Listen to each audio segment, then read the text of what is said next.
First add 16 grams of polyo. Based on a ratio of 1 to 1.25, it need add 20 grams of isocyanate.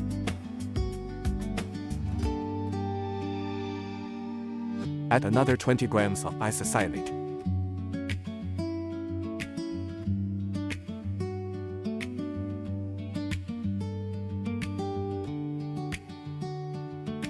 Begin stirring rapidly.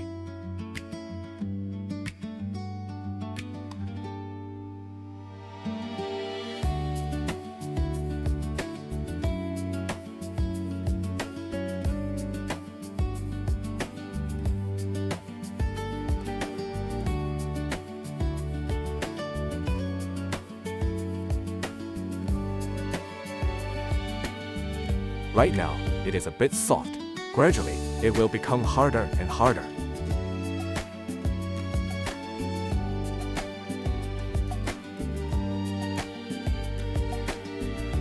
It becomes extremely hard after fully curing. Looking for a reliable polyurethane lifting solution? Contact us for a free consultation, sample, and quotation.